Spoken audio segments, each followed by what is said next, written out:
പ്രിയ സുഹൃത്തുക്കളെ, നമസ്കാരം. യുവകലാസാഹിതി അതിൻ്റെ കേരളം പേജിൽ, സ്റ്റേറ്റ് പേജിൽ ഇന്ന് ഒരു പ്രഭാഷണ പരമ്പര കൂടി ആരംഭിക്കുകയാണ്. രാമായണത്തിൻ്റെ ബഹുസ്വരത എന്നാണ് ഈ പ്രഭാഷണ പരമ്പരയ്ക്ക് നാം പേരിട്ടിരിക്കുന്നത്. രാമായണത്തിൻ്റെ ബഹുസ്വരത. തീർച്ചയായും ഈ സമയത്ത് രാമായണത്തിൻ്റെ ബഹുസ്വരത ചർച്ച ചെയ്യപ്പെടേണ്ടതുണ്ട് എന്ന് യുവകലാസാഹിതി വിചാരിക്കുകയാണ്. വളരെ പ്രഗത്ഭരായ പ്രഭാഷകർ, ചിന്തകർ ഈ പരമ്പരയിൽ പങ്കെടുക്കും. ഞാനിത് തുടങ്ങി വയ്ക്കുന്നു എന്നേ ഉള്ളൂ.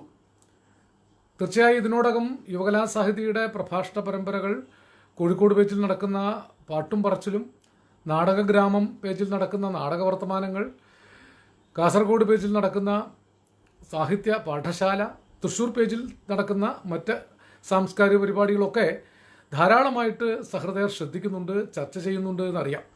അതുകൊണ്ട് തന്നെ ഈ കാലഘട്ടം വളരെ നിർബന്ധമായും ചർച്ച ചെയ്യേണ്ടതാണെന്ന് യുവകലാസാഹിതി കരുതുന്ന ഒരു വിഷയമാണ് ഇന്ന് നമ്മൾ ഒരു പ്രഭാഷണ പരമ്പരയ്ക്ക് തിരഞ്ഞെടുത്തിരിക്കുന്നത്. രാമായണം ഏകപാഠമാണോ? ഒരു പ്രധാനപ്പെട്ട ചോദ്യമാണ്.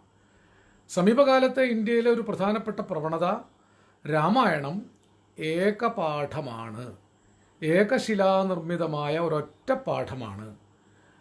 നമ്മൾ നിശ്ചയിച്ച ആ പാഠമല്ലാതെ മറ്റൊരു പാഠത്തെയും അംഗീകരിക്കുകയില്ല എന്ന് ഭരണകൂടത്തോട് ബന്ധപ്പെട്ട ശക്തികൾ തന്നെ തീരുമാനിക്കുന്ന ഒരു കാലമാണ്. അതുകൊണ്ടാണ് രാമായണം ധാരാളമായിട്ട് പാരായണം ചെയ്യുന്ന ഈ കർക്കിടക മാസത്തിൽ രാമായണം ഒരു ഭക്തി അനുഷ്ഠാനത്തിൻ്റെയും മതാചാരത്തിൻ്റെയും ഭാഗമായി മാത്രം തിരിച്ചറിയപ്പെടുന്ന ഒരു കാലത്ത് രാമായണം അത് മാത്രമല്ല. നമുക്കറിയാം, ഭാരതത്തെ ആസേതു ഹിമാചലം ബന്ധിപ്പിച്ച ഒരു പ്രധാനപ്പെട്ട സംസ്കാര ധമനിയായി രാമായണം എന്ന ഇതിഹാസം നൂറ്റാണ്ടുകളായിട്ട് പ്രവർത്തിക്കുന്നുണ്ട്. അതൊരൊറ്റ പാഠമായിരുന്നില്ല ഒരു കാലത്തും. ചരിത്രപരമായ വസ്തുതകളുടെ അടിസ്ഥാനത്തിൽ രാമായണത്തിൻ്റെ ഈ ബഹുസ്വര പാഠങ്ങളെ, പലവിധ പാഠങ്ങളെ പല രീതിയിൽ അവതരിപ്പിക്കാനാണ് യുവകലാസാഹിതി ഇപ്പോൾ ശ്രമിക്കുന്നത്. അതിനൊരു ആമുഖം എന്ന നിലയിൽ മാത്രം എൻ്റെ പ്രഭാഷണത്തെ കണക്കാക്കിയാൽ മതി. രാമായണത്തെക്കുറിച്ച് പഠിച്ചിട്ടുള്ള എല്ലാവരും പറഞ്ഞിട്ടുള്ളൊരു കാര്യം, രാമായണം ഒരു കാലത്തും ഏകപാഠം ആയിരുന്നില്ല. സതീശനും ഗീതച്ചിച്ചിക്കും അഭിവാദ്യങ്ങൾ. രാമായണം വാത്മീക രാമായണത്തിന് മുമ്പും ഇന്ത്യയിലുണ്ടായിരുന്നു, ഭാരതത്തിലുണ്ടായിരുന്നു. BC 2-ാം നൂറ്റാണ്ടിനും 4-ാം നൂറ്റാണ്ടിനും ഇടയ്ക്കായിരിക്കും പ്രഖ്യാതമായ വാത്മീകി രാമായണം എഴുതപ്പെട്ടിരിക്കുക അല്ലെങ്കിൽ രൂപപ്പെട്ടിരിക്കുക എന്നാണ് സാമാന്യമായി അതിനെക്കുറിച്ച് പഠിച്ചിട്ടുള്ള ചരിത്ര പണ്ഡിതന്മാരൊക്കെ പറഞ്ഞിട്ടുള്ളത്. ഇപ്പോൾ BC 4-ാം നൂറ്റാണ്ടിന് മുമ്പും പക്ഷേ രാമകഥ ഭാരതത്തിൽ പ്രചാരത്തിലുണ്ടായിരുന്നു. ഭാരതത്തിൽ മാത്രമല്ല, രാമകഥ ഏതാണ്ട് തെക്കനേഷ്യ മുഴുവൻ പ്രചാരത്തിലുണ്ടായിരുന്നു. ഇന്ത്യയുടെ മാത്രം ഒരു മിത്തായോ ഒരു കഥാ സംസ്കാരമായോ അല്ല രാമകഥ പ്രചരിച്ചിരുന്നത്. ഇത് ഞാൻ പറയുന്നതല്ല. ഇതിനെക്കുറിച്ച് ഗവേഷണം നടത്തിയ വലിയ പണ്ഡിതന്മാർ, ഫാദർ കാമിൽ ബുൽക്കയെ പോലുള്ള വളരെ വലിയ പണ്ഡിതന്മാർ, കാമിൽ ബുൽക്കയുടെ രാമകഥയെക്കുറിച്ച് വളരെ സമഗ്രമായ ഉൽപ്പത്തി ഔർ വികാസ്, രാമകഥ ഉൽപ്പത്തി ഔർ വികാസ് എന്ന് പറയുന്ന പ്രശസ്തമായൊരു പഠനം രാമകഥയുടെ ഈ തെക്കനേഷ്യ മുഴുവൻ വ്യാപിച്ച, ഏതാണ്ട് ലോകത്തിൻ്റെ മുഴുവൻ ഒരു സംസ്കാരമായ രാമകഥയെക്കുറിച്ചാണ് പറയുന്നത്.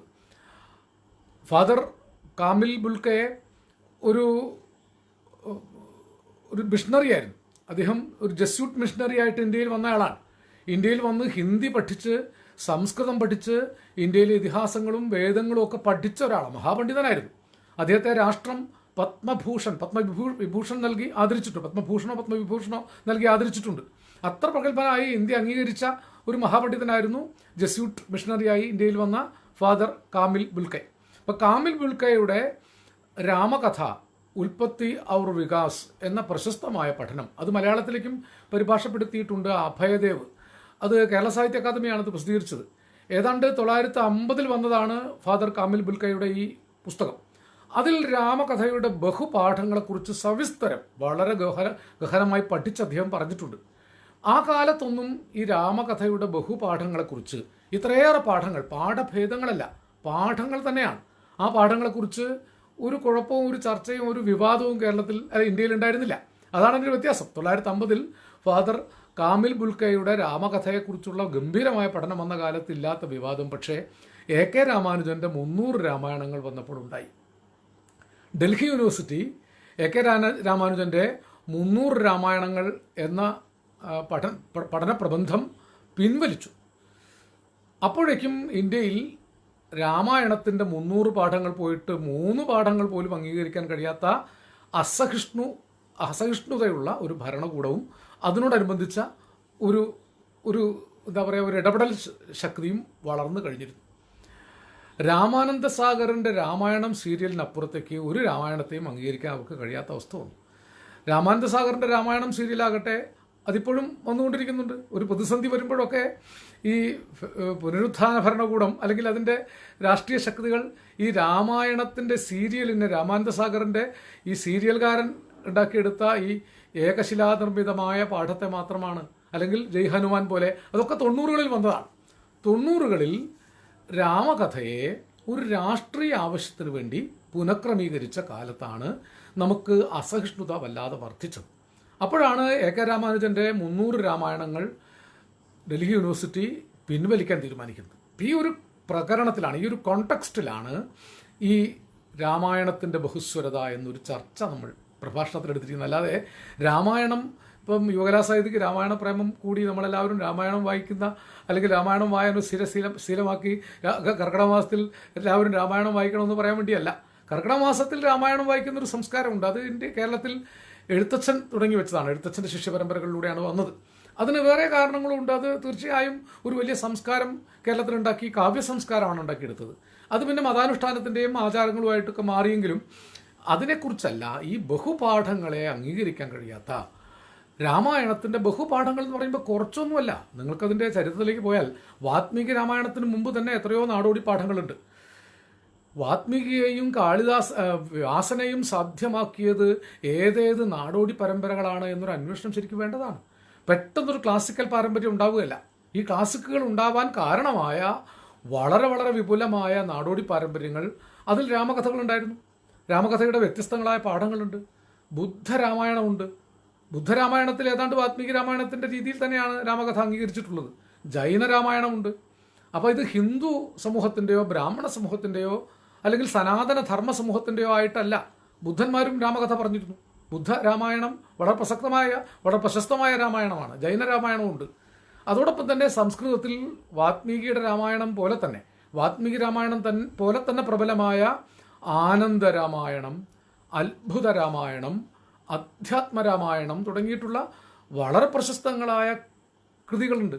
രാമകഥയെ അടിസ്ഥാനമാക്കി തന്നെയാണ്.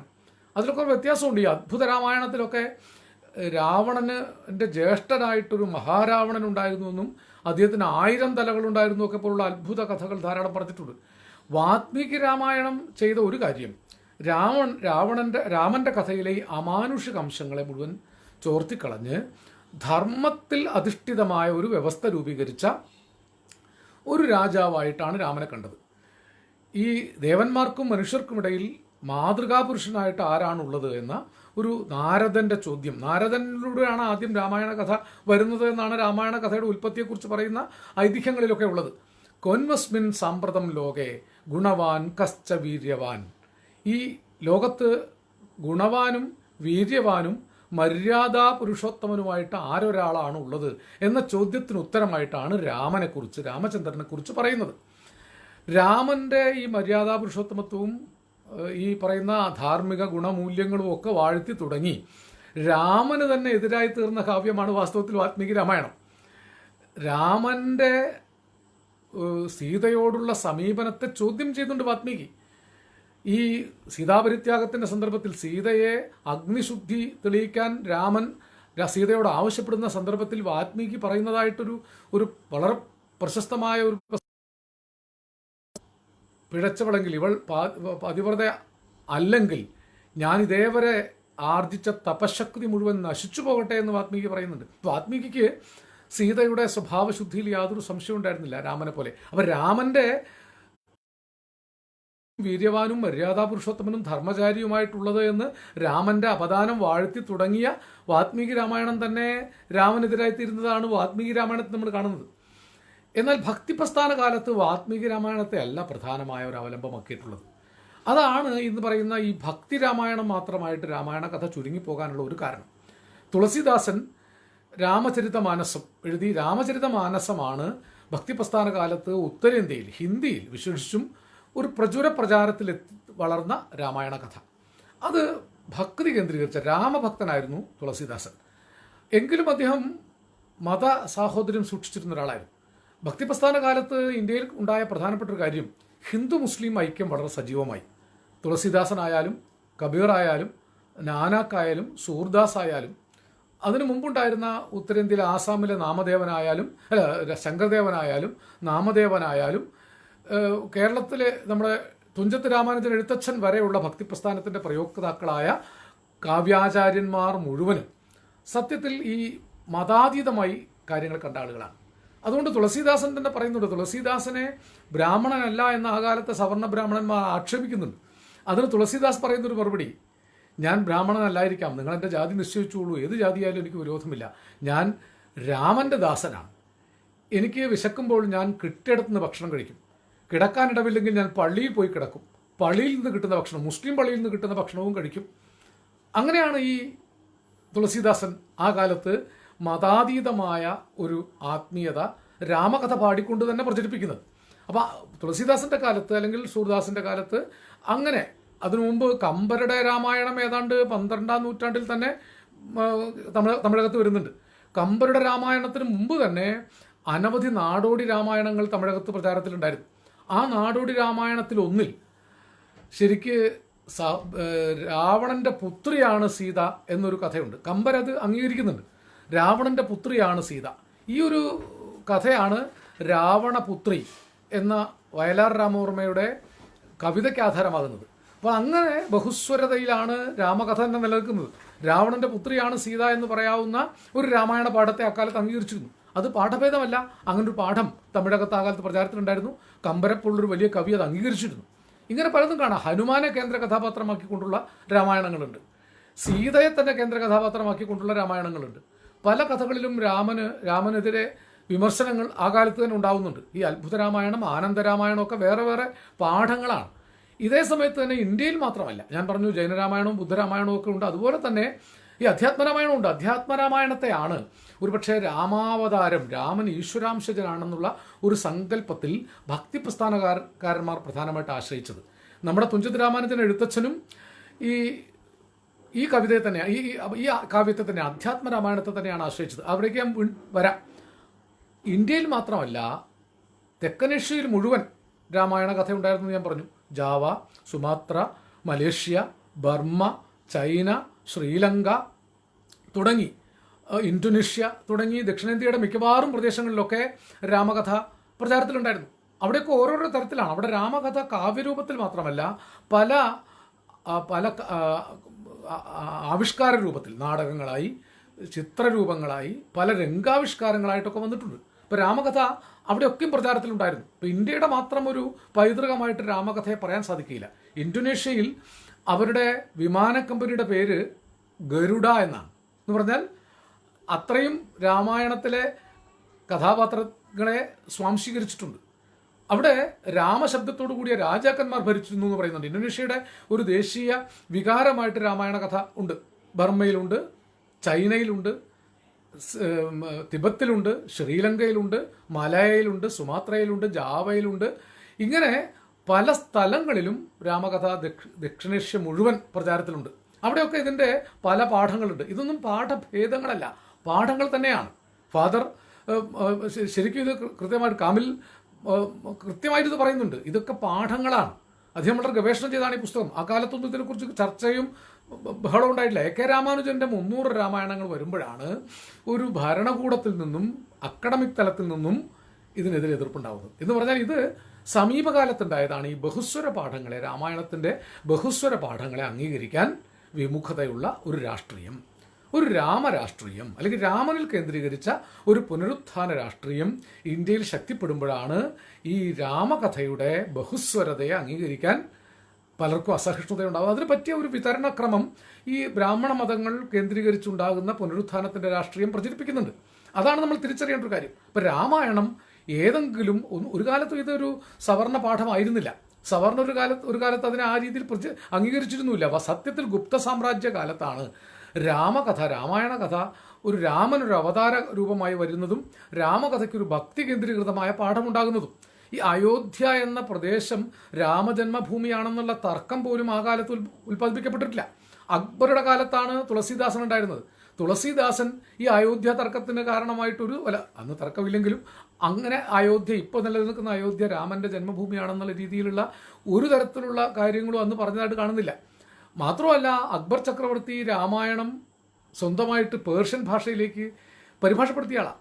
അക്ബറിന്റെ രാമായണം പേർഷ്യൻ ഭാഷയിലേക്ക്, ഉറുദു ഭാഷയിലേക്ക് അദ്ദേഹത്തിന്റെ സദസ്സിലെ ഒരു മഹാപണ്ഡിതൻ ഉറുദു ഭാഷയിലേക്ക് ഈ രാമായണം പരിഭാഷപ്പെടുത്തുന്നുണ്ട്. പേർഷ്യൻ രാമായണം അക്ബർ തന്നെയാണ് പരിഭാഷപ്പെടുത്തിയിട്ടുള്ളത്. എന്നു മാത്രമല്ല, ബാബറിന്റെ പുത്രനായിരുന്ന ദാരാഷുക്കോവാണ് ഇന്ത്യയിലെ 52 ഉപനിഷത്തുക്കൾ പേർഷ്യൻ ഭാഷയിലേക്ക് പരിഭാഷപ്പെടുത്തിയത്. ജഹനാര, ഷാജഹാന്റെ പുത്രി ജഹനാര തന്നെ പറയുന്നുണ്ട്, മഹാപണ്ഡിതനും ഭാരതീയ തത്വചിന്തയിലും ഉപനിഷത്തുക്കളിലും വലിയ പാരംഗതനുമായിട്ടുള്ള എൻ്റെ സഹോദരൻ ദാരാഷുക്കോവിനെ കുറിച്ചൊന്നും നമ്മളിപ്പോൾ കാര്യമായിട്ട് പഠിക്കാറില്ല. ദാരാഷുക്കോവ് ഇന്ത്യയിലെ ഏതൊരു പണ്ഡിതനേക്കാളും, ഏതൊരു ഹിന്ദു പണ്ഡിതനേക്കാളും കൂടുതൽ, അല്ലെങ്കിൽ ഇന്ന് പറയുന്ന ഈ സോക്കോൾഡ് ഹിന്ദു പണ്ഡിതന്മാരെക്കാൾ കൂടുതൽ ഭാരതീയ ദർശനങ്ങളെക്കുറിച്ച് പഠിച്ച ഒരാളാണ്. 52 ഇന്ത്യൻ ഉപനിഷത്തുക്കൾ പേർഷ്യൻ ഭാഷയിലേക്ക് പരിഭാഷപ്പെടുത്തി. എൻ ഇ ബാലറാം പറയുന്നുണ്ട്, വാത്മീകി രാമായണത്തിൻ്റെ പശ്ചാത്തലത്തെക്കുറിച്ച് പറയുമ്പോൾ, വാത്മീകിയുടെ രാമനെയല്ല പിൽക്കാലത്തെ പുനരുത്ഥാനവാദികൾ ഏറ്റെടുത്തത്. പുനരുത്ഥാനവാദികൾ ഗുപ്ത സാമ്രാജ്യ കാലത്ത് അവതാരമാക്കി മാറ്റപ്പെട്ട ഒരു രാമനെയാണ്. അവർക്ക് ആ രാമനിലിരുന്നു കൊണ്ടൊരു രാഷ്ട്രീയം മുന്നോട്ട് വയ്ക്കണമായിരുന്നു. ഇന്ത്യയിലെ ഒരു പ്രശ്നം, ഇന്ത്യയിലെ ഈ ദൈവാധിഷ്ഠിതമായ രാഷ്ട്രീയത്തിന് വലിയൊരു വെല്ലുവിളി ഉള്ളത്, ഒരു ദൈവം മറ്റൊരു ദൈവത്താൽ റദ്ദായി പോകും. രാമനെ മുൻനിർത്തിക്കൊണ്ടൊരു രാഷ്ട്രീയം മുന്നോട്ട് വെച്ചാൽ കൃഷ്ണനെ മുൻനിർത്തിക്കൊണ്ടുള്ള ആളുകൾ വിഘടിക്കും. അതിനും ഒരു സമന്വയം ഉണ്ടാക്കാൻ ഈ പുനരുത്ഥാന രാഷ്ട്രീയത്തിന് കഴിഞ്ഞു. ഒരു ഘട്ടത്തിൽ ശ്രീരാമചന്ദ്രനെ പരിപൂർണ പ്രേമാവതാര സ്വരൂപമായിട്ട് വർണ്ണിക്കുന്ന രാമകഥകൾ തന്നെ ഉണ്ടായി. പരിപൂർണ പ്രേമാവതാരമായിട്ട് വന്നത് ത്രേതായുഗത്തിലെ രാമനല്ല, ദ്വാപരയുഗത്തിലെ കൃഷ്ണനാണ്. അപ്പോൾ കൃഷ്ണനോട് മത്സരിക്കാവുന്ന വിധത്തിൽ രാമനെ സജ്ജനാക്കാനുള്ള പരിശ്രമം വരെ പിൽക്കാലത്തുണ്ടായിട്ടുണ്ട്. അപ്പോൾ രാമകഥയിൽ ധാരാളം കൂട്ടിച്ചേർക്കലുകൾ. എൻ ഇ ബാലറാം പറയുന്നത് വാത്മീകി രാമായണത്തിൽ 6000 ശ്ലോകങ്ങളെ ഉള്ളൂ എന്നാണ്. അദ്ദേഹം ഗവേഷണം ചെയ്ത് തന്നെ കണ്ടുപിടിച്ച കാര്യമാണ്. എൻ ഇ ബാലറാമിൻ്റെ വളരെ പ്രധാനപ്പെട്ട ഒരു നിരീക്ഷണം, വാത്മീകി രാമായണത്തിൽ 6000 ശ്ലോകങ്ങളെ ഉള്ളൂ. ധാരാളം ശ്ലോകങ്ങൾ പിന്നീട് പ്രക്ഷിപ്തമായി വന്നതാണ്. പിന്നീട് 24,000 ശ്ലോകങ്ങളുള്ള രാമായണം മാറുന്നത് പല കാലത്തെ കൂട്ടിച്ചേർക്കലുകളിലൂടെയാണ്.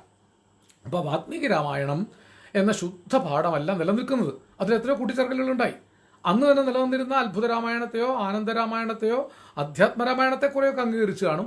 ബുദ്ധരാമായണത്തെയോ ജൈനരാമായണത്തെയോ ഒന്നും അംഗീകരിക്കാൻ ഈ പുതിയ എ കെ രാമാനുജന്റെ 300 രാമായണത്തെ പോലും അംഗീകരിക്കാത്തവർ തയ്യാറാവുകയില്ല. അതുകൊണ്ട് ഇന്ത്യയുടെ സംസ്കാരധമനിയായ രാമായണം ഈ പറയുന്ന രാമചരിതമാനസത്തെ മുൻനിർത്തിക്കൊണ്ട് രാമനെ ഒരു രാഷ്ട്രീയ ഉപകരണമായി ഇട്ടുള്ള ആളുകൾ പറയുന്ന പുനരുത്ഥാന രാമായണമല്ല. ഇത് തിരിച്ചറിയൽ തീർച്ചയായും യുവകലാസാഹിത്യ പോലുള്ള പ്രസ്ഥാനത്തിന് അനിവാര്യമായ ഒരു ദൗത്യമാണ്, ഒരു നിയോഗമാണ്. അതുകൊണ്ടുകൂടിയാണ് നമ്മൾ ഒരുപക്ഷെ ഇത്തരം ആളുകളോടൊന്നും വാദിച്ച് ജയിക്കാൻ സാധിക്കില്ല. അത് എൻ ഇ ബാലറാം തന്നെ പറയുന്നുണ്ട്, ഞങ്ങൾക്ക് നിങ്ങളുടെ ചരിത്രമൊന്നും കേൾക്കണ്ട, ഞങ്ങൾക്ക് നിങ്ങളുടെ രാമായണത്തിൻ്റെ പല പാഠങ്ങളൊന്നും കേൾക്കുകയേ വേണ്ട, ഞങ്ങൾക്ക് രാമൻ ദൈവമാണ്, ഞങ്ങൾക്ക് രാമൻ ഞങ്ങളുടെ രാഷ്ട്രീയ നായകനുമാണ്, അതുകൊണ്ട് ഞങ്ങൾ അതിൽ വിശ്വസിക്കും, ഞങ്ങളുടെ വിശ്വാസ രാമായണം ഞങ്ങൾ പറയുന്നതാണ്, അതിനപ്പുറത്തേക്കൊരു രാമായണത്തെ ഞങ്ങൾ അംഗീകരിക്കില്ല. ഇതാണ് പ്രധാനമായിട്ടുള്ള ഒരു വാദം ഇന്ന് ഉയർന്നു വരുന്നത്. പക്ഷേ നമ്മൾ പറയും, സത്യത്തിലുള്ള രാമായണത്തിൻ്റെ പാഠങ്ങളെ അംഗീകരിക്കാതെ രാമായണ ചർച്ചകൾ സാധ്യമല്ല. കേരളത്തിൽ മാപ്പിള രാമായണം പോലും ഉണ്ടായിട്ടുണ്ട് എന്ന് നമ്മൾ അറിയേണ്ടതുണ്ട്.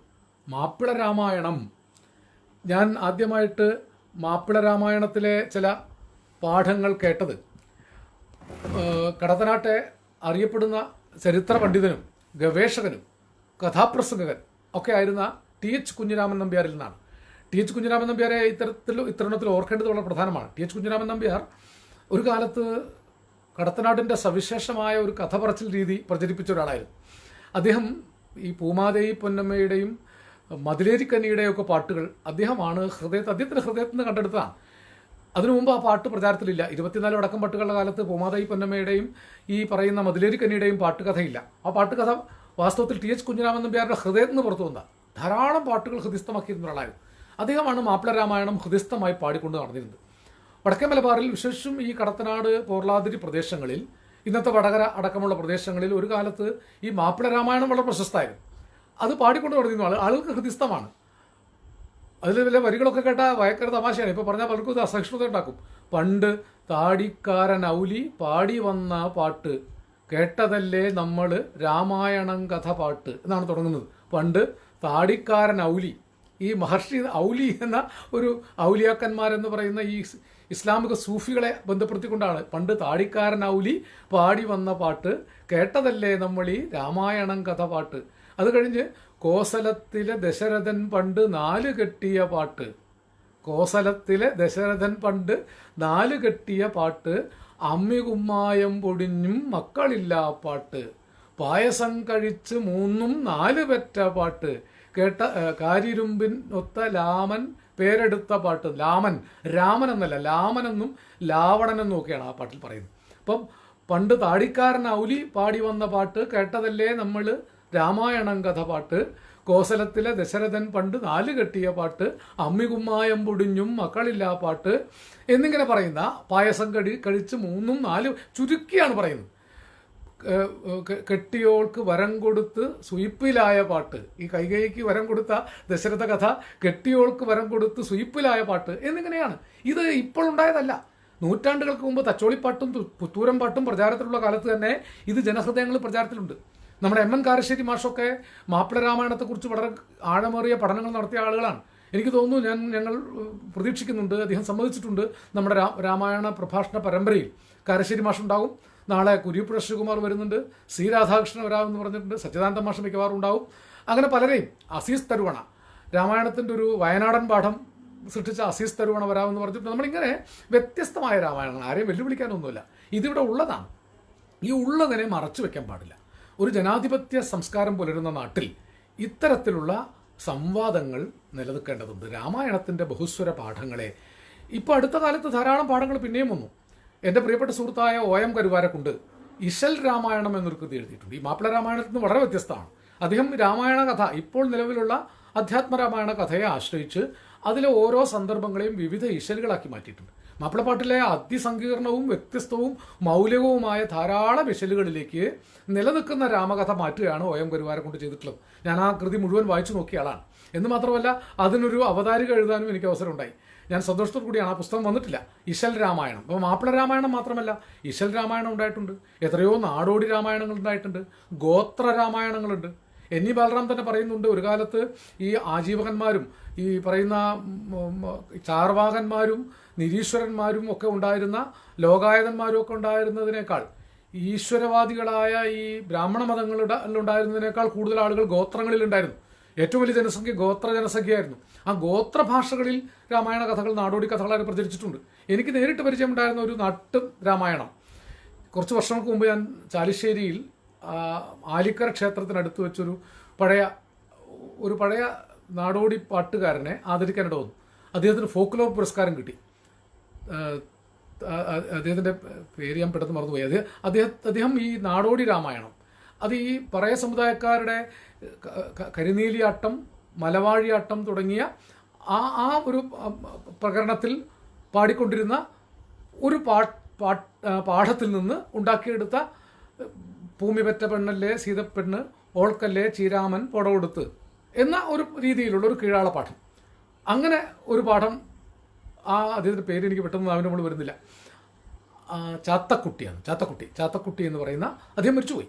വളരെ നിരക്ഷരനായ ഒരു നാട്ടു ജീവിതത്തിൽ നിന്ന്, കീഴാള ജീവിതത്തിൽ നിന്ന്, കീഴാള പ്രയോഗങ്ങളായ മലവാഴിയാട്ടത്തിൻ്റെയും കരിനീലിയാട്ടത്തിൻ്റെയും കൂടെ അദ്ദേഹം ആർജിച്ച ഒരു രാമകഥ ഒരു കീഴാള രാമായണമായിട്ട് വന്നു. ഇങ്ങനെ എത്രയോ ഗോത്ര രാമായണങ്ങൾ, എത്രയോ രാമായണ പാഠങ്ങൾ ആ കാലത്തെ നിലനിന്നിട്ടുണ്ട്. രാമായണത്തെ അധികരിച്ചുകൊണ്ട് എത്രയോ കൃതികൾ വന്നു. ഒരു കാര്യം നമുക്ക് ഉറപ്പിച്ച് പറയാം, ചിന്താവിഷ്ടയായ സീത എന്നൊരു കാവ്യം ഉണ്ടായപ്പോഴാണ് സീതയെ പുതിയ വെളിച്ചത്തിൽ നമ്മൾ കാണാൻ തുടങ്ങിയത്. അതിനു മുമ്പ് സീതയ്ക്ക് അങ്ങനെ ഒരു മുഖം രാമകഥയിൽ നമ്മളെങ്കിലും സ്വീകരിച്ചിട്ടില്ല. എഴുത്തച്ഛൻ്റെ കാലത്തുമില്ല. എഴുത്തച്ഛൻ്റെ കാലത്ത് സീതയ്ക്ക് സാധാരണ ഒരു രാമകാവ്യത്തിലെ പ്രാധാന്യമേ ഉള്ളൂ. പക്ഷേ കുമാരനാശാൻ്റെ സീത പറയുന്നത്, പ്രിയ രാഘവ വന്ദനം ഭവാന്, ഉയരുന്നു ഭുജശാഖ വിട്ടു ഞാൻ, ഭയമറ്റു പറന്നു പോയിടാം ദ്യോവിലൊരാശ്രയം വിന. നോക്കൂ, പ്രിയ രാഘവ, ആദ്യമായിട്ട് ഒരു സീത രാമചരിത്രത്തിൽ ആദ്യമായി രാമന്റെ മുഖത്ത് നോക്കി ഡിയർ മിസ്റ്റർ രാഘവൻ എന്ന് അഭിസംബോധന ചെയ്യാൻ. പ്രിയ രാഘവ, വന്ദനം ഭവാന്, ഉയരുന്നു ഭുജശാഖ വിട്ടു ഞാൻ. ഇനി എനിക്ക് അങ്ങയുടെ കൈയിൻ്റെ ബലം വേണ്ട. രാമൻ എന്ന നിങ്ങളുടെ ഡിയർ മിസ്റ്റർ രാഘവൻ, നിങ്ങളുടെ കൈയിൻ്റെ ബലം വിട്ട് ഞാൻ ഉയരുകയാണ്. ഭയമറ്റു പറന്നുപോയിടാം സ്വയമിദ്യോവിലൊരാശ്രയം വിന. ഇനി രാമന്റെ പിന്തുണയില്ലാതെ ഇനി ഒരു അഗ്നിശുദ്ധി തെളിയിച്ച് വീണ്ടും തിരിച്ചു വരാൻ, അങ്ങനെയാണ് ആ കഥാന്തി അവസാനിക്കുന്നത്. സുധർ മാമുനിയോട് അയോധ്യയിൽ ഗതരായോരളവന്നൊരന്തിയിൽ അതിചിന്ത വഹിച്ച് സീത പോയി സ്ഥിതി ചെയ്താൾ ഉടജാന്തവാടിയിൽ. അരിയോരടി പന്തലായി സതിക്കൊരു പൂവാക വിതൃത്ത ശാഖകൾ ഹരിനീല തൃണങ്ങൾ കീഴിരുന്നരുളും പട്ടുവിരിപ്പുമായതു രവി പോയി മറഞ്ഞതും സ്വയം ഭുവനം ചന്ദ്രികയാൽ നിറഞ്ഞതും അവനീശ്വരി ഓർത്തതില്ല പോന്ന് അവിടെത്താൻ തനിയെ ഇരിപ്പതും. എന്ത് മനോഹരമായിട്ടാണ് ആശാൻ ആ വിയോഗിനി വൃത്തത്തിൽ ആ കാവ്യം എഴുതിയിട്ടുള്ളത്. അതിൽ അവസാനം രാമൻ തന്നെ തിരിച്ചറിഞ്ഞ്, തൻ്റെ മക്കളെ തിരിച്ചറിഞ്ഞ് വീണ്ടും ഒരിക്കൽ കൂടി അഗ്നിശുദ്ധി തെളിയിച്ച് രാമന്റെ സവിധത്തിലേക്ക് പോകേണ്ടി വരുമോ എന്ന ഒരു ഉൾക്കിടലത്തോടു കൂടിയ തിരിച്ചറിവ് സീതയെ കൊണ്ട് പറയിപ്പിക്കുന്നതാണ്.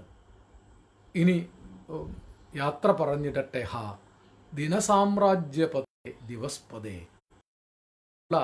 ബന്ധം ഇവിടെ അവസാനിക്കുന്നു എന്ന് പറയാൻ ധൈര്യമുള്ളൊരു സീതയെ കുമാരനാശാനാണ് സൃഷ്ടിക്കുന്നത്.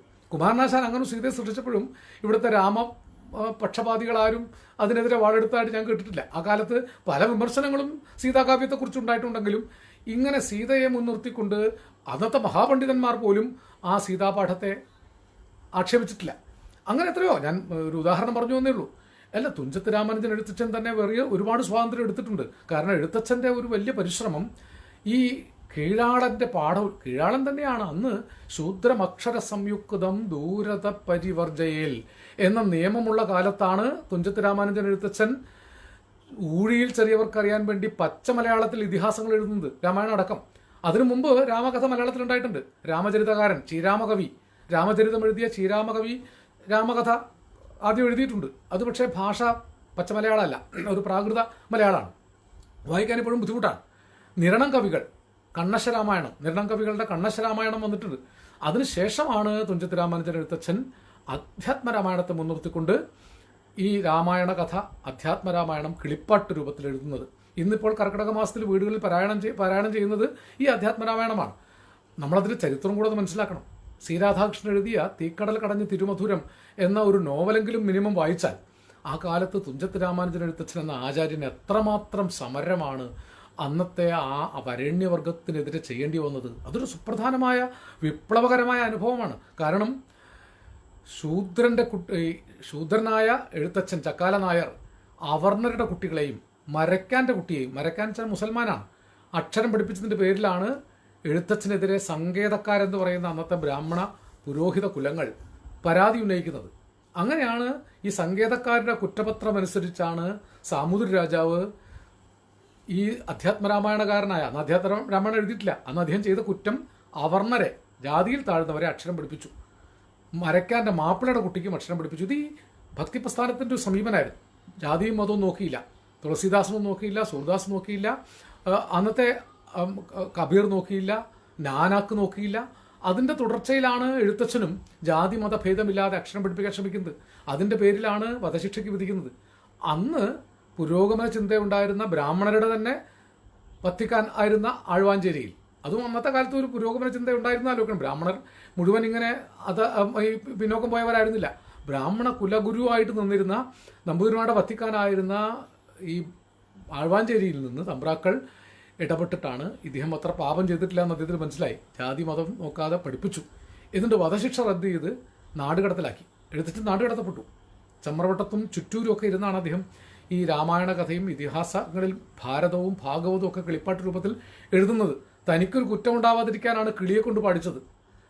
കക്കാലൻ്റെ കിളിയെക്കൊണ്ട്, കീഴാളൻ്റെ, കുറവൻ്റെ, കുറത്തിയുടെ കിളിയെക്കൊണ്ട് സവർണൻ്റെ രാമകഥ പാടിക്കുന്ന വിപ്ലവമാക്കാലത്ത് അദ്ദേഹം ചെയ്തു. എന്ന് മാത്രമല്ല, അന്ന് അദ്ദേഹം പറഞ്ഞു, ജാതിനാമാദികൾക്കല്ല ഗുണഗണം, ജാതിനാമാദികൾക്കല്ല ഗുണഗണം. വളരെ പ്രധാനപ്പെട്ടൊരു കാര്യമാണ്. ഇന്ന് ഈ എ കെ രാമാനുജൻ്റെ 300 രാമായണങ്ങൾക്കെതിരെ വാളുവീശുന്ന ആളുകൾ അല്ലെങ്കിൽ ഈ സീരിയൽ രാമായണം മാത്രമാണ് ശരിയായ പാഠമെന്ന് പറയുന്ന ആളുകൾ എഴുത്തച്ഛൻ്റെ ഈ വരി വായിക്കണം. ഇന്ന് നമ്മൾ എല്ലാ ദിവസവും വായിക്കുന്ന, കർക്കിടക മാസത്തിൽ വായിക്കുന്ന അധ്യാത്മരാമായണത്തിലെ വരിയാണ്: ജാതിനാമാദികൾക്കല്ല ഗുണഗണം, ജാതിക്കും നാമത്തിനുമല്ല ഗുണം, ജാതിയും മതവും അല്ല രാമായണം വായിക്കാനുള്ള അർഹത എന്ന് അദ്ദേഹം ഉറപ്പിച്ച് പറയാണ്. എന്ന് മാത്രമല്ല, എഴുത്തച്ഛൻ അതിൽ പറഞ്ഞിരിക്കുന്ന വളരെ വളരെ രസകരമായൊരു കാര്യം, ഈ അയോധ്യാകാന്ഡത്തിൽ സീത രാമനോട് പറയാണ്, കാട്ടിലേക്ക് പോകാൻ പുറപ്പെട്ടു. അച്ഛന് വേണ്ടി മുന്നമേ മാതാവ് കേകയ മാതാവിന് മൽപിത 2 വരം കൊടുത്തിടിനേൻ, ഒന്ന് ഭരതനെ വാഴിക്കുകയെന്നതും മറ്റു തന്നെ കാട്ടിലേക്ക് അയക്കാവുന്നതും പറഞ്ഞിട്ട് പോകാൻ പുറപ്പെട്ടപ്പോൾ അമ്മ അനുഗ്രഹിച്ചു. എൻ മകൻ ആശു നടക്കുന്ന നേരവും നന്മതി കെട്ടുറങ്ങിയിടുന്ന നേരവും സമ്മോദമാശു രക്ഷിക്കെന്ന് പ്രാർത്ഥിച്ച് നിന്ന് ആ അമ്മ അനുഗ്രഹിച്ചു വിട്ടു. സീത പക്ഷേ ഞാൻ കൂടെ വരുമെന്ന് പറയുന്നുണ്ട്. അതിന് പല പല മുട്ടുന്യായങ്ങളും പറഞ്ഞ് രാമൻ തടയാൻ നോക്കുന്നു. അച്ഛനെ സഹായിച്ച് ഇവിടെ നിൽക്കണം, അച്ഛനമ്മമാരെ പരിചരിച്ച് ഇവിടെ ജീവിക്കണം, സതീധർമ്മമല്ല എൻ്റെ കൂടെ കാട്ടിലേക്ക് പോരുന്നതെന്നൊക്കെ പറഞ്ഞിട്ട്, പക്ഷേ അവിടെ സീത പറയുന്ന ഒരു പ്രധാനപ്പെട്ട തടസ്സവാദം എഴുത്തച്ഛൻ്റെ അധ്യാത്മരാമായണത്തിലാട്ടോ, നിങ്ങൾ വായിച്ചു നോക്കണം. രാമായണങ്ങൾ പലതും കവിവര രാമോദമോട് പറഞ്ഞ് കേൾപ്പുണ്ടു ഞാൻ, ജാനകിയോടു കൂടാതെ രഘുവരൻ കാനനവാസത്തിനെന്ന് പോയിട്ടുള്ളൂ. എത്ര നാടകീയമായിട്ടാണ് എഴുത്തച്ഛൻ ഇത് പറയുന്നത്. രാമകഥയിൽ തന്നെ, രാമായണ കഥയിൽ തന്നെ സീത പറയാണ്, രാമായണങ്ങൾ പലതും കവിവര രാമോദമോട് പറഞ്ഞു കേൾപ്പുണ്ട് ഞാൻ. ഈ രാമായണമല്ല, എഴുത്തച്ഛൻ്റെ രാമായണമല്ല, സീത പറയാ, എഴുത്തച്ഛൻ്റെ നായിക പറയാണ്, ഇതിനു മുമ്പും പല രാമായണങ്ങളും ഞാൻ കേട്ടിട്ടുണ്ട്. ആ രാമായണത്തിലൊന്നും സീതയെ കൂടാതെ രാമൻ കാട്ടിലേക്ക് പോയിട്ടില്ല. ഇത് അസാമാന്യമായ ഒരു രചനാ സങ്കേതമാണ്. രാമകഥയ്ക്കകത്ത് നിന്ന് വേറിട്ട് നിന്ന് കഥാപാത്രം തന്നെ പറയാണ് ബഹുസ്വര രാമായണം ഉണ്ട്. ഇത് എഴുത്തച്ഛൻ സാക്ഷ്യപ്പെടുത്തിയതാണ്, ഞാൻ പറഞ്ഞതല്ല.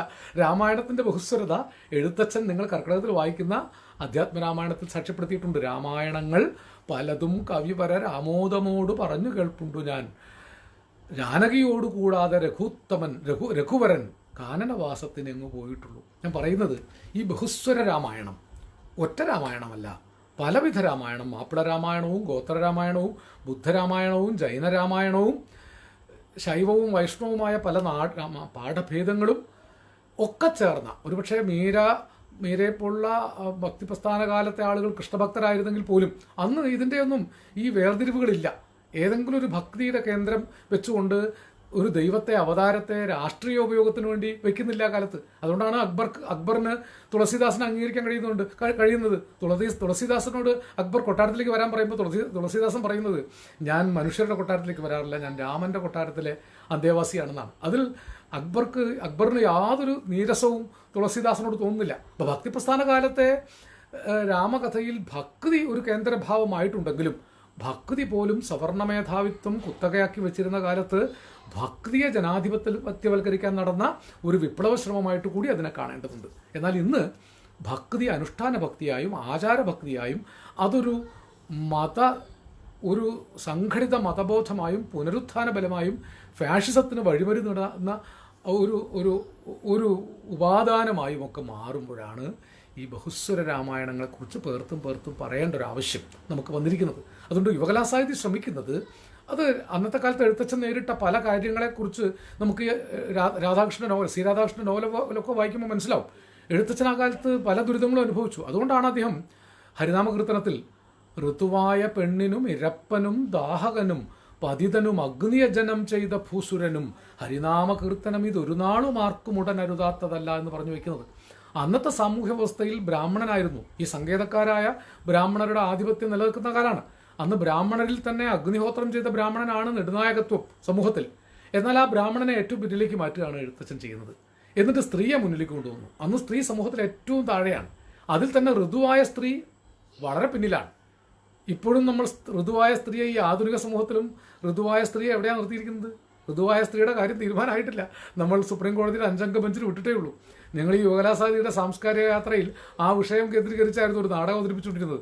പക്ഷേ ഇപ്പോഴും തീരുമാനമായിട്ടില്ല. പക്ഷേ എഴുത്തച്ഛൻ ഈ കോടതി വിധിക്കൊന്നും കാത്തു നിന്നിട്ടില്ല. എഴുത്തച്ഛൻ അന്ന് തന്നെ പ്രഖ്യാപിച്ചു, ഋതുവായ പെണ്ണിനാണ് 1ാം സ്ഥാനം.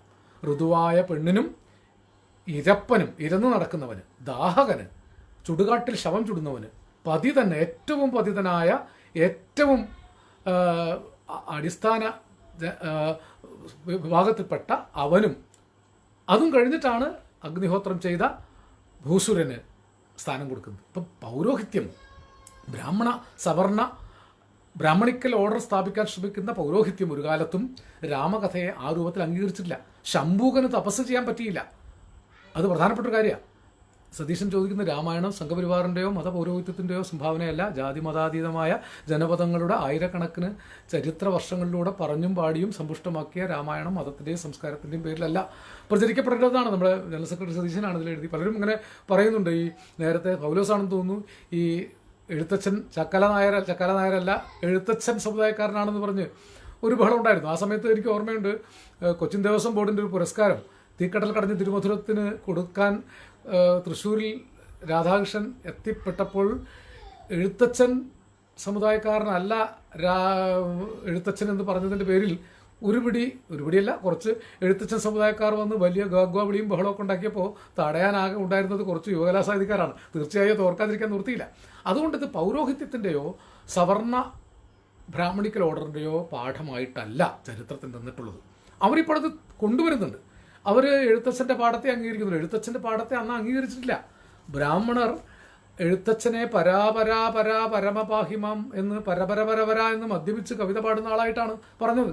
എന്ന് മാത്രമല്ല, ചക്കാലൻ്റെ ചക്കിൽ എത്ര ആടും എന്ന് പരിഹാസ ചോദിച്ച ആളാണ്. അതിന് ഉത്തരമായിട്ടാണ് 6ഉം 4ഉം ആടും എന്ന് എഴുത്തച്ഛൻ പറഞ്ഞത്. എന്ന് പറഞ്ഞാൽ 6 വേദാംഗ ശാസ്ത്രങ്ങളും 4 വേദങ്ങളും ആടാവുന്ന ചക്കാണ് ഈ കീഴാടൻ്റെ ചക്ക് എന്ന് പറഞ്ഞു. ആ ചക്ക അട്ടിച്ചിട്ടാണ് അദ്ദേഹത്തെ കൊണ്ട് തെറ്റ് ചെയ്യിച്ചത്. ഈ ചക്ക അട്ടുന്ന താളത്തിലാണ് രാമകഥ പാടിയത് എന്നാണ്. രാമ എന്ന് പാടുന്നത് ഈ ചക്ക അറ്റുന്ന താളത്തിലാണെന്നൊക്കെ കഥയുണ്ട്. ഞാൻ ആ കഥയിലേക്ക് ഇപ്പോൾ കിടക്കുന്നില്ല. തീക്കടൽ കടഞ്ഞ് തിരുമധുരം നിങ്ങളൊന്ന് വായിച്ചു നോക്കിയാൽ മതി. അത്ര കൊടിയ പീഡനങ്ങൾ അനുഭവിക്കേണ്ടി വന്നു എഴുത്തച്ഛന്. അതിന് കാരണം ഈ രാമായണ കഥ ശൂദ്രൻ തൊട്ട് താഴേക്കുള്ളവർക്ക് പറഞ്ഞു കൊടുത്തതിനാണ്. ആ രാമായണ കഥ ഇന്ന് മതാനുഷ്ഠാനത്തിൻ്റെ ഭാഗമായിട്ട് ആചരിക്കാൻ പുനരുത്ഥാനവാദികൾക്ക് പ്രയാസമില്ല. അവർ ഇതാണ് ഈ പുനരുത്ഥാനവാദികളുടെ ഒരു പ്രശ്നം. അത് പ്രതിരോധങ്ങളെപ്പോലും അവരുടെ കൂടെ പിടിക്കും. അങ്ങനെ ഒരു കഥയുണ്ടല്ലോ, ഈ പഴയ ഒരു വലിയ ഗുണ്ടാത്തലവൻ അവിടുത്തെ നിലനിൽക്കുന്ന ഗുണ്ടയെ വെല്ലുവിളിച്ചപ്പോൾ ആരാടാ എന്നേട്ടും മാധവനേടും തല്ലാണ്ടെന്ന് ചോദിച്ചതുപോലെ ഒരു പാഠഭേദമുണ്ട്. തിരിച്ച് അങ്ങനെ മാറ്റും. പക്ഷേ നമ്മളറിയേണ്ട ഒരു കാര്യം, രാമായണം എന്നത് ഇന്ത്യൻ ചരിത്രത്തിൽ ഇന്ത്യയിലെ എല്ലാവർക്കും അവകാശപ്പെട്ട ഒരു ഇതിഹാസ കാവ്യമാണ്. അത് ജാതിയുടെയോ മതത്തിൻ്റെയോ അടിസ്ഥാനത്തിലുണ്ടായ ഒരു ഇതിഹാസമല്ല. അത് ഇന്ത്യയുടെ ജീവിത സംസ്കൃതിയിൽ പല കാലങ്ങളിൽ പല രൂപത്തിൽ വരികയും പല രീതിയിൽ ഇടപെടലുകൾ നടത്തുകയും പുരോഗമനോന്മുഖമായി തന്നെ ഇടപെട്ടിട്ടുള്ളതാണ്. അതാണ് ആശാന്റെ കവിത ഞാൻ പറഞ്ഞത്. ആശാന്റെ കവിതയിൽ പുരോഗമനമാണ്, സ്ത്രീയുടെ വിമോചനം. വിവേകാനന്ദൻ തന്നെ പറയുന്നുണ്ട്. വിവേകാനന്ദന്റെ പ്രശസ്തമായ പ്രസ്താവന, രാമന്മാർ പലരുണ്ടാകാം, പക്ഷേ സീത ഒന്നു മാത്രമേ ഉള്ളൂ. വളരെ പ്രധാനപ്പെട്ട ഒരു പ്രസ്താവന നടത്തുന്നത് വിവേകാനന്ദനാണ്, സ്വാമി വിവേകാനന്ദനാണ്. രാമനല്ല പ്രാധാന്യം, സീതയ്ക്കാണ് എന്ന് അദ്ദേഹം പറയുന്നു. രാമന്മാർ പലതുണ്ടായിട്ടുണ്ടാവാം, പക്ഷേ സീത ഒന്നു മാത്രമേ ഉള്ളൂ എന്ന്. പടുരാക്ഷസ ചക്രവർത്തി എൻ ഉടൽ മോഹിച്ചത് ഞാൻ പിഴച്ചതോ എന്ന് ആശാന്റെ സീത ചോദിക്കുന്നുണ്ട്. രാമന്റെ മുമ്പിൽ വെച്ച് ചോദിക്കുകയാണ്. പടുരാക്ഷസ ചക്രവർത്തി എൻ ഉടൽ മോഹിച്ചത് ഞാൻ പിഴച്ചതോ. കാട്ടിൽ സഞ്ചരിക്കുമ്പോൾ ഒരു പടുരാക്ഷസനായ രാവണൻ എന്നെ മോഹിച്ചത് ഞാൻ പിഴച്ചതുകൊണ്ടാണോ, എൻ്റെ പിഴവാണോ? ഈ ആധുനിക കാലത്ത് പെൺവാണിഭങ്ങളിൽ പെട്ടുപോയ പെൺകുട്ടികൾക്ക് പോലും ചോദിക്കാൻ കഴിയാത്ത ചോദ്യമാണ് കുമാരനാശാൻ സീതയെ കൊണ്ട് ചോദിപ്പിച്ചത്. വളരെ പ്രധാനപ്പെട്ട ഒരു കാര്യമാണ്. നമ്മൾ അങ്ങനെ വേണം രാമകഥയെ കാണാൻ. രാമകഥ ഏതെങ്കിലും അടഞ്ഞ ഒരു കഥയല്ല. അതത് കാലങ്ങളിലെ രാഷ്ട്രീയ വികാസവും സാമൂഹ്യ വികാസവും പുരോഗമന ചലനവും അനുസരിച്ച് പാഠഭേദം വരേണ്ടതാണ്. അതുകൊണ്ടാണ് NE ബാലരാമനെ പോലുള്ള ആളുകൾ അയോധ്യ തർക്കത്തിൻ്റെ കാലത്ത് വളരെ കൃത്യമായി രാമകഥയെ മുൻനിർത്തിക്കൊണ്ട്, രാമായണത്തെ മുൻനിർത്തിക്കൊണ്ട്, വാൽമീകി രാമായണത്തെ മുൻനിർത്തിക്കൊണ്ട് ഈ പുനരുത്ഥാനവാദികളുടെ അയോധ്യാവകാശത്തെ പോലും ചോദ്യം ചെയ്യുന്നുണ്ട്. നിങ്ങൾ NE ബാലരാമൻ്റെ സമ്പൂർണ്ണ കൃതികൾ വായിച്ചാൽ മനസ്സിലാവും. കേദാമോദരൻ വളരെ കൃത്യമായി തന്നെ രാമായണത്തിൻ്റെ ബഹുമുഖ പാഠങ്ങളെക്കുറിച്ച് പറഞ്ഞിട്ടുണ്ട്. ഞാൻ നേരത്തെ പറഞ്ഞു, AK രാമാനുജൻ്റെ 300 രാമായണങ്ങൾ, വളരെ കൃത്യമായി 300 രാമായണങ്ങളെ അദ്ദേഹം കണ്ടെത്തിയിട്ടുണ്ട്. അവിടെ നിൽക്കില്ല. അദ്ദേഹം മുഴുവൻ ഗോത്ര രാമായണങ്ങളിലേക്കും മാപ്പിള രാമായണം പോലുള്ളതിലേക്കൊന്നും വന്നിട്ടില്ല. പക്ഷെ അദ്ദേഹം തന്നെ കൃത്യമായി ഐഡന്റിഫൈ ചെയ്ത് 300 രാമായണങ്ങൾ പാഠങ്ങളാണ്, പാഠഭേദങ്ങളല്ല, ഒറിജിനൽ പാഠങ്ങളാണ്. ഈ 300 രാമായണവും ഓരോ പാഠമാണ് എന്ന് അദ്ദേഹം സ്ഥാപിക്കുന്നുണ്ട്. ഫാദർ കാമിൽ ബുൽക്കെ രാമകഥ ഉൽപ്പത്തി ഓർ വികാസ് എന്ന പുസ്തകത്തിലൂടെ അദ്ദേഹം പറയുമ്പോൾ ഞാൻ പറഞ്ഞല്ലോ, അദ്ദേഹം ഒരു ജസ്യൂട്ട് മിഷണറി ആയിരുന്നു. ഇവിടെ വന്ന് ഇന്ത്യയിൽ വന്ന് സംസ്കൃതം പഠിച്ച് ഇന്ത്യൻ ഇതിഹാസങ്ങൾ പഠിച്ചിട്ടാണ് ഇത്രയും ഗൗരവമേറിയ ഒരു പഠനം നടത്തിയത്. അക്കാലത്തൊന്നും ഇവിടെ ഏകമുഖ രാമായണം, ഏകശിലാനിർമ്മിതമായ രാമായണം, ഏകപാഠമായ രാമായണം സ്ഥാപിക്കാൻ ആരും ശ്രമിച്ചിരുന്നില്ല. ഇപ്പോൾ ഏകപാഠമായ രാമായണത്തിലേക്ക് ഈ ബഹുമുഖ രാമായണത്തെ, രാമായണത്തിൻ്റെ ബഹുസ്വരതയെ ചെറുതാക്കാൻ, ന്യൂനീകരിക്കാനുള്ള ആസൂത്രിത പരിശ്രമങ്ങൾ പുനരുത്ഥാന രാഷ്ട്രീയത്തിൻ്റെ പക്ഷത്തുനിന്നുണ്ടാകുമ്പോൾ നവോത്ഥാന രാഷ്ട്രീയത്തെ പിൻപറ്റുന്ന യുവകലാസാഹിതി പോലൊരു പ്രസ്ഥാനം ഇതല്ല, ഈ പറയുന്ന ഏകപാഠമല്ല. സംഘപരിവാറും മറ്റ് അതിനോടനുബന്ധമായ പ്രസ്ഥാനങ്ങളും അവരുടെ ഭക്തി വ്യവഹാരികളും വ്യാഖ്യാനിക്കുന്ന ഏകപാഠമായ രാമായണമല്ല. രാമായണം എന്നത് ഇവിടുത്തെ ബഹുഭൂരിപക്ഷം ജനതയ്ക്ക് ഏറ്റെടുക്കാൻ സാധിക്കുമായിരുന്ന, എന്നോടൊരിക്കൽ MP വീരേന്ദ്രകുമാർ ഒരിക്കൽ തമാശയായിട്ട് പറഞ്ഞു, അദ്ദേഹം ഇവിടെ വയനാട്ടിലൊരു സീതാ മൗണ്ട് ക്ഷേത്രമൊക്കെ ഉണ്ട്, അവിടെ ഒരു ആദിവാസിയെ കണ്ടുമുട്ടി. അപ്പോൾ ചോദിച്ചു, എന്താ ഈ സീത ഇവിടെ എന്ന് ചോദിച്ചപ്പോൾ ആദിവാസി പറയാണ് വീരേന്ദ്രകുമാറിനോട്, അതൊന്നും നിങ്ങൾക്ക് അറിയില്ല, പിന്നെ നിങ്ങൾക്ക് എന്താ നിങ്ങൾ പഠിച്ചത് എന്ന് ചോദിച്ചു. ആദിവാസിയുടെ ഭാഷയില്ല എന്ന് പറഞ്ഞു. രാമൻ ഉപേക്ഷില്ലേ, കാട്ടിൽ ഉപേക്ഷിച്ചപ്പോൾ ഇവിടെ ഇരുന്നിട്ടല്ലേ സീത കരഞ്ഞത്, ഇവിടെ ഇരുന്നിട്ടല്ലേ എന്തോ ഒരു കരച്ചിലായിരുന്നു എന്ന് നേരിൽ കണ്ടതുപോലെയാണ് ആദിവാസി പറയുന്നത്. അപ്പം ഈ ഗോത്ര ഭാഷയിലും ആദിവാസി ഭാഷയിലും അവരുടെ മനസ്സിലും പ്രവർത്തിച്ച ഒരു സീതയും രാമനും ലക്ഷ്മണനും ഹനുമാനും ഒക്കെ ഉണ്ട്. ഒരുപക്ഷെ ആ രാമായണം പക്ഷികളെയും വാനരങ്ങളെയും ചെടിയെയും പുഴയെയും ഒക്കെ ഒരു വലിയ സംസ്കാരമായി കണ്ടതാണ്. അതിലെ പക്ഷികൾ നീതിമാന്മാരായ ജടായുവിനെ പോലെയും സമ്പാദിയെ പോലുള്ള പക്ഷികൾ, നീതിമാന്മാരായ കുരങ്ങന്മാർ, ബാലിവധമൊക്കെ രാമൻ്റെ പിഴവായിട്ട് എഴുത്തച്ഛൻ പോലും പറയുന്നുണ്ട്. ചമ്മട്ടി പൂണ്ടു കടിഞ്ഞാണും മുറുക്കിയുടൻ ഇന്ദ്രാത്മജന് യുധി തേർ പൂട്ടി നിന്നു ബദ ചെമ്മയം അറിഞ്ഞൊരു ശരം കൊണ്ട് കൊന്നതും ഒരു ഇന്ദ്രാത്മജനെ. അദ്ദേഹം പറയാണ്, ഒരു എഴുത്തച്ഛൻ്റെ വരികളായത് ഹരിതാമകീർത്തനത്തിൽ, ജ്ഞാനം കണക്കയുടൻ 5 അക്ഷരങ്ങളുടെ ഊനം വരുത്തി ഒരു നക്തഞ്ചരിക്ക് ബദ കൂന്നോരു ദാസിയെ മനോജ്ഞാങ്കിയാക്കിയതും ഒന്നല്ലേ ആള്. രാമൻ ചെയ്ത ഒരു തെറ്റായിട്ടാണ് ഈ ജ്ഞാനം കണക്കെ 5 അക്ഷരം, നാമ, ഈ 5 അക്ഷരം ഉച്ചരിക്കണമെങ്കിൽ മൂക്ക് വേണം. ഈ നാമ എന്ന അക്ഷരങ്ങളുടെ ഊനം വരുത്തി എന്ന് പറഞ്ഞാൽ ഈ 5 അക്ഷരങ്ങൾ പറയാൻ പറ്റാത്ത വിധത്തിലാക്കി എന്ന് പറഞ്ഞാൽ മൂക്ക് ഛേദിച്ചു, മൂക്കും മുലയും ഛേദിച്ചു എന്നാണ്. അങ്ങനെ ജ്ഞാനം കണക്കയുടൻ 5 അക്ഷരങ്ങളുടെ ഊനം വരുത്തി ഒരു രാക്ഷസി ശൂർപ്പണഖയെ, എന്നിട്ട് നീ ഒരു കൂന്ന കുബ്ജയെ സുന്ദരിയാക്കുകയും ചെയ്തു. ഒരു ഇന്ദ്രാത്മജനായ ഇന്ദ്രപുത്രനായ അർജുനന് തേർപൂട്ടി നിന്നു, എന്നിട്ട് തന്നെ ഇന്ദ്രപുത്രനായ ബാലിയെ ചതിച്ച് ഒളിച്ചു കൊന്നു. ഒട്ടല്ല നിൻ കളികൾ ഇപ്പോലെ തങ്ങളിൽ വിരുദ്ധങ്ങളായവകൾ എന്ന് എഴുത്തച്ഛൻ പറയാണ്. ഇങ്ങനെ വൈരുദ്ധ്യമുണ്ട് ഇതിനകത്ത്, തങ്ങളിൽ വിരുദ്ധമാണ്, ഈ വൈരുദ്ധ്യമാണ് പ്രശ്നം. അതുകൊണ്ട് വൈരുദ്ധ്യാധിഷ്ഠിതമായിട്ട് വേണം രാമായണത്തെയും വായിക്കാൻ. അത് യുവകലാസാഹിത്യക്ക് പറയാൻ അവകാശമുണ്ട്. ഈ വൈരുദ്ധ്യങ്ങൾ നിലനിൽക്കുന്നുണ്ട്, അനേക പാഠങ്ങളുണ്ട്, ആ പാഠങ്ങളിൽ പല വൈരുദ്ധ്യങ്ങൾ നിലനിൽക്കുന്നു. അതുകൊണ്ട് ഇതൊരു ഏകപാഠമായിട്ട് സമീകരിക്കാൻ സാധിക്കുകയില്ല. അങ്ങനെ ഏകപാഠമായിട്ട് ഏകശിലാനിർമ്മിത ഘടനയായിട്ട് ഇന്ത്യയെ സമീകരിക്കാൻ ഈ പുനരുത്ഥാനവാദികൾക്ക് കഴിയുകയില്ല എന്നതിന് രാമായണം തന്നെ ഉദാഹരണമാണെന്ന് ചൂണ്ടിക്കാണിക്കാനുള്ള ഒരു സാംസ്കാരിക ഉത്തരവാദിത്തമാണ് യുവകലാസാഹിതി ഏറ്റെടുത്തിട്ടുള്ളത്. ഞാനതിനൊരു ആമുഖം മാത്രമായിട്ടാണ് ഇപ്പോൾ ഇത്രയും പറഞ്ഞിട്ടുള്ളത്. എന്നേക്കാൾ ഈ വിഷയങ്ങളിൽ ധാരാളം അറിവുള്ള ആളുകളുണ്ട്. ഞാനിതൊരു പണ്ഡിതനൊന്നുമല്ല. യുവകലാസാഹിതിയുടെ സംസ്ഥാന അധ്യക്ഷൻ എന്ന നിലയ്ക്ക് ഇത് തുടങ്ങി വെക്കാൻ EM സതീശനും മറ്റും എന്നോട് ആവശ്യപ്പെട്ടു. കാരണം ജനറൽ സെക്രട്ടറിയും മറ്റ് അംഗങ്ങളും ആലോചിച്ചിട്ടാണ് പ്രസിഡന്റ് തുടങ്ങി വെച്ചാൽ മതി എന്ന് പറഞ്ഞതിൻ്റെ അടിസ്ഥാനത്തിൽ ഞാനത് തുടങ്ങി വെക്കുന്നതേ ഉള്ളൂ. എന്നേക്കാൾ പ്രഗത്ഭരായ ആളുകൾ അടുത്ത ദിവസങ്ങളിൽ വരും. നാളെ കുര്യപ്പുഴ ശ്രീകുമാർ സംസാരിക്കുമെന്നാണ് ഞാൻ മനസ്സിലാക്കിയിട്ടുള്ളത്. അത് കഴിഞ്ഞ് കരശ്ശേരി മാഷ് വരും. സി രാധാകൃഷ്ണൻ പരമാവധി പങ്കെടുക്കാമെന്ന് പറഞ്ഞിട്ടുണ്ട്. സച്ചിദാനന്ദ മാഷെ പങ്കെടുപ്പിക്കാൻ ശ്രമിക്കുന്നുണ്ട്. ഗീതാ നസീർ NE ബാലറാമിൻ്റെ മകളാണ്, സ്ത്രീയുടെ പക്ഷത്തു നിന്നുള്ളൊരു വീക്ഷണം അവർ അവതരിപ്പിക്കും. അസീസ് തരുവണയുണ്ട്, മാധവൻ പുറച്ചേരി ഉണ്ടാകും, പലരും ഉണ്ട്. 10 പ്രഭാഷണങ്ങളാണ് നമ്മൾ ഉദ്ദേശിച്ചിട്ടുള്ളത്.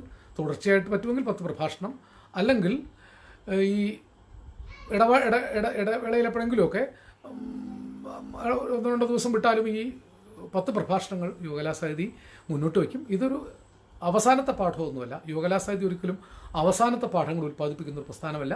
ജനാധിപത്യപരമായ സംവാദങ്ങൾ ഉണ്ടാവണം. രാമാനുജൻ്റെ 300 രാമായണങ്ങളുടെ ബഹുസ്വരതയെ നമ്മൾ അംഗീകരിക്കുന്നുണ്ട്.